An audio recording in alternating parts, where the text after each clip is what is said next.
And now, it's time for another Dice Tower review with Tom Vasel. Hey folks, I'm Tom Vasel, and today we're taking a look at the newest expansion for Marvel Legendary, Legendary Dimensions. Now, Marvel Legendary is an expandable game. You can buy the base game, and then you just buy more sets, and you get all the heroes you ever wanted. But 4 years ago, they decided to do something different. They took a trading card set, Marvel 3D or something like that, and stuck some of these cards in it for Man-Thing and Howard the Duck, and you had to find these cards randomly in packs. As you can imagine, fans were pretty annoyed about it. Some of us, like myself, just didn't even bother to go. I'm not going to go buy packs of cards of a set I didn't care about to hunt these down. And they weren't that powerful characters anyway. But hey, lo and behold, the collectible phase is over, whatever that means. And now you can get these two characters, plus 3 new characters, plus some henchmen, plus J. Jonah Jameson. Let's take a look at what's in this set.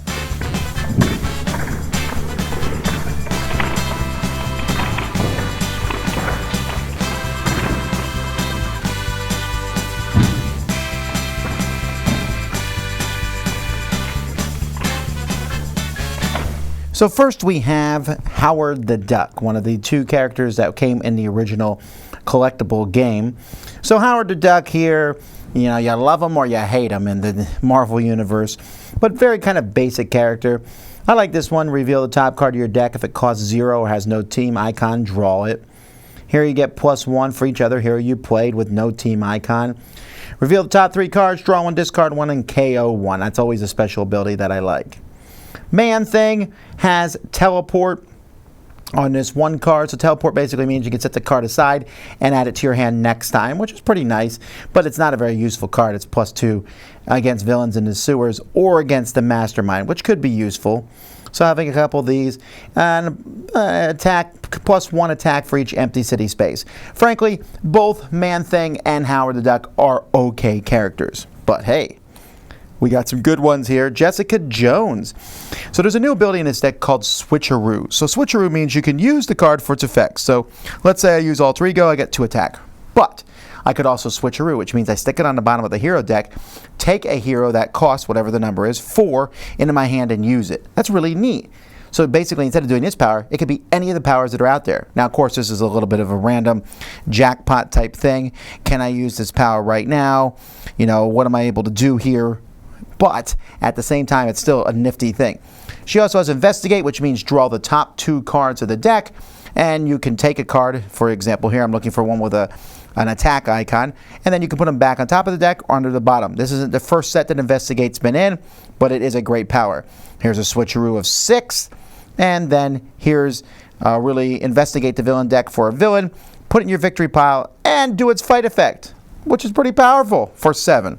I like this uncover hidden evil by basically punching people in the face. Then we got Ms. America, who also has teleport, just like Man-Thing did, and also has Investigate for an Avengers card or a teleport card.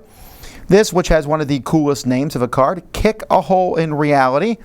Reveal the top card of your deck, KO it, or teleport it, and it's a 3 attack. And then +1 for each other card in your hand, which could be extremely powerful or weak. Then we have one of my favorite characters in the Marvel Universe, Squirrel Girl. Squirrel Girl has Switcheroo and Investigate. Some pretty good cards for how cheap they are. +2 attack if at least 2 other cards came in headquarters this turn, because of Switcheroos, of course. And you can choose a number from 1 to 5. A hero in your hand gains Switcheroo. Or if you have 2 techs, it can be 1 through 8, which could be awesome. Really pull out some big, powerful things. This set also comes with 2 sets of henchmen. So we have the Circus of Crime and Spider Slayers. So they're both fairly easy henchmen. This one could kill your weak people. And this one reveals 2 top cards of your decks. Anything that costs 2 or less goes in your hand. The rest go back. I mean, Spider Slayers are actually not bad at all to fight against. But it is nice to have some of these more henchmen around. Then we got double agents. We got a bunch of bystanders. Double agent of S.H.I.E.L.D., fortune teller, photographer. Great artwork on all of these. Forklift driver. And then we have the big bad guy here, J. Jonah Jameson, who basically starts a riot. He's not that powerful, but he has a whole bunch of cards, and you have to get through all these cards to get to him. Each card costs 4, or if you're playing with the Super Mastermind, they cost 5. And as Master Strikes come out, he'll take cards from your deck and they'll join his mob. So those are the cards that are in this set.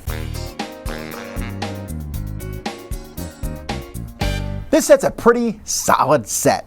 I mean, I don't really care about Man-Thing and Howard the Duck. They're not like characters that I've been dying to play, and their special abilities they're okay. They're fun to put in. They're like normal characters, I guess. But the other 3, yeah, Squirrel Girl, and they're just neat. Jessica Jones, that switcheroo, love that special ability. What a neat special ability. It's not the most powerful one, but it's a fun one, right? It's like, I could play this card or this. Now, to that end, I think these guys work best when mixed with other sets. Having a bunch of cards that switcheroo with each other, that's fun, I suppose, but it's fun to switcheroo. You know, Jessica Jones is like, now I'm the Hulk, and, you know, Squirrel Girl comes around, and now I'm Black Widow. And so that's kind of a neat thing to mix those together. The Investigate was something that they brought out in the earlier set, Noir, which was a set I hadn't been a fan of, but once I played it, I really liked it. So those special abilities. And J.J. Jameson, I like him as a bad guy. First of all, he's a fun character, always has been. But his whole lots and lots of bad guys to fight just appeals to me. Sometimes that's better than this one big guy you got to punch and, you know, having an angry mob about him. And then there's 2 sets of henchmen in here, which is great. I like henchmen. I feel like, you know, I fight the same ones over and over again, so having 2 more groups of henchmen is not a bad thing. And then some extra bystanders. I don't know how many different bystanders there are now, and I don't know who was wanting a forklift driver, but I think some of these bystanders were in that trading card set, so now they're available for us to get. Either way, it's a fun set, and that's what I like about Marvel Legendary. Really enjoyed this one, Legendary Dimensions. Dice Tower Judgment, excellent.